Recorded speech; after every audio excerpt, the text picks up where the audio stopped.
ഹമീൻസ് cooking വേൾഡിലേക്ക് എല്ലാവർക്കും സ്വാഗതം. ഞാൻ ഇന്ന് വന്നിട്ടുള്ളത് ഹോംമെയ്ഡ് കപ്പലണ്ടി മിഠായിയുടെ റെസിപ്പിയുമായിട്ടാണ് കേട്ടോ. വെറും രണ്ട് വസ്തുക്കൾ ഉപയോഗിച്ചിട്ട് 5 മിനിറ്റിനുള്ളിൽ തയ്യാറാക്കി എടുക്കാൻ പറ്റുന്ന ഒരു അടിപൊളി മിഠായിയുടെ റെസിപ്പിയാണ്. ഇത് ഇഷ്ടപ്പെടാത്തവരായിട്ട് ആരും ഉണ്ടാവില്ലല്ലോ അല്ലെ? അപ്പൊ എല്ലാവരും വീഡിയോ ഒന്ന് കണ്ടിട്ട് ട്രൈ ചെയ്ത് നോക്കുക, എന്നിട്ട് നിങ്ങളുടെ അഭിപ്രായങ്ങളൊക്കെ അറിയിക്കുക കേട്ടോ. പിന്നെ വീഡിയോ നിങ്ങൾക്ക് ഇഷ്ടപ്പെട്ടിട്ടുണ്ടെങ്കിൽ ലൈക്ക് ചെയ്യുക, ഷെയർ ചെയ്യുക. അതുപോലെ ചാനൽ സബ്സ്ക്രൈബ് ചെയ്യാത്തവരുണ്ടെങ്കിൽ പ്ലീസ് ഒന്ന് സബ്സ്ക്രൈബ് ചെയ്യാട്ടോ. അപ്പൊ നമുക്ക് വീഡിയോ നോക്കാം.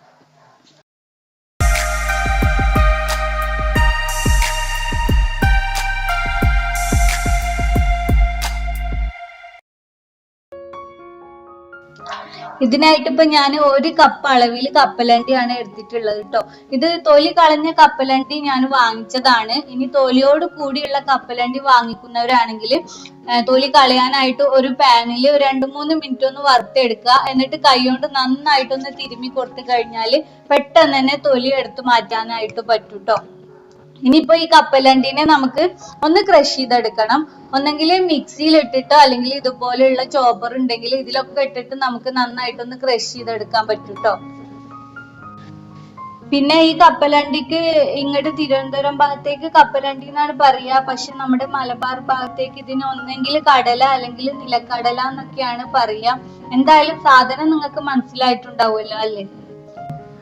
ഇപ്പൊ ഞാൻ കപ്പലണ്ടീനെ ക്രഷ് ചെയ്തെടുത്തിട്ടുണ്ട്. മിക്സിയിൽ ക്രഷ് ചെയ്യുന്നവരാണെങ്കിൽ കൂടുതൽ അങ്ങ് പൊടിഞ്ഞു പോവാതെ ശ്രദ്ധിക്കട്ടോ. ജസ്റ്റ് ഒന്ന് ക്രഷ് ചെയ്തെടുത്താൽ മാത്രം മതി. ഇനി ഇതിലേക്ക് ഷുഗർ കാരമൽ റെഡിയാക്കണം. ഇതിനായിട്ട് കപ്പലണ്ടി അളന്നെടുത്ത അതേ കപ്പിൽ തന്നെ ഒരു 1/4 കപ്പ് പഞ്ചസാരയാണ് ഞാൻ അളന്നെടുത്തിട്ടുള്ളത്. ഈ ഒരു കപ്പ് കപ്പലണ്ടിക്ക് 1/4 കപ്പ് പഞ്ചസാര പാകമാണ് കേട്ടോ.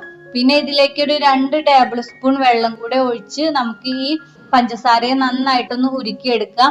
ആദ്യം നമുക്കിത് ഹൈ ഫ്ലെയിമിൽ ഇട്ട് തന്നെ ഉരുക്കിയെടുക്കാം. പിന്നെ ഉരുക്കി കഴിഞ്ഞു കഴിഞ്ഞാൽ ഇതൊരു കളർ ചേഞ്ച് ആയി ഒരു മഞ്ഞ കളറായിട്ട് വരും. ആ ഒരു സ്റ്റേജ് ആകുമ്പോഴത്തേക്കിന് തീ പറ്റെ കുറച്ച് വെക്കണം കേട്ടോ. പിന്നെ ഹൈ ഫ്ലെയിമിൽ ഇട്ട് കഴിഞ്ഞാൽ ഷുഗർ കാരമൽ കരിഞ്ഞിട്ട് നമ്മുടെ കപ്പലണ്ടി മിഠായി മൊത്തത്തിൽ കയ്പ്പ് രസമായിട്ട് വരും. ഇപ്പൊ ഷുഗർ കാരമൽ റെഡി ആയി വന്നിട്ടുണ്ട്. ഈ ഒരു കളർ ആയി കഴിഞ്ഞാൽ നമ്മൾ ക്രഷ് ചെയ്ത് വെച്ചിരിക്കുന്ന കപ്പലണ്ടി ഇതിലേക്ക് ഇട്ടിട്ട് നന്നായിട്ട് ഇളക്കി മിക്സ് ചെയ്ത് കൊടുക്കുക കേട്ടോ. ഇതൊക്കെ ചെയ്യണ സമയത്തും ഞാൻ തീ ലോ ഫ്ലെയിമിലാണ് കേട്ടോ വെച്ചിട്ടുള്ളത്. ഹൈ ഫ്ലെയിമിൽ ഇട്ട് കഴിഞ്ഞാൽ ഷുഗർ കാരമൽ കരിഞ്ഞു പോവും, അത് ശ്രദ്ധിക്കുക. എന്നിട്ട് നന്നായിട്ടൊരു മിക്സ് ചെയ്ത് കൊടുക്കുക. അതിനുശേഷം നമുക്ക് ഇതിനെ എന്തെങ്കിലും ഒരു ട്രേയിലേക്ക് മാറ്റാം, പ്ലേറ്റിലേക്കോ അങ്ങനെ നിങ്ങൾക്ക് ഇഷ്ടമുള്ള ഒരു ട്രേയിലേക്ക് മാറ്റിക്കൊടുക്കുക. ഫ്ലെയിം ഓഫ് ചെയ്ത ഉടനെ ചൂടോട് കൂടെ തന്നെ ഇതിനെ ട്രേയിലേക്ക് മാറ്റണം കേട്ടോ. എന്നിട്ട് ഉടനെ തന്നെ ഇങ്ങനെ പ്രസ് ചെയ്തിട്ട് ഷേപ്പ് ചെയ്തെടുക്കണം. ഒരു ഗ്ലാസ് ഒക്കെ വെച്ചിട്ട് ഇങ്ങനെ നന്നായിട്ട് കുത്തി കൊടുത്തിട്ട് നമുക്കിത് ഒരു ഷേപ്പ് ആക്കി എടുക്കാം.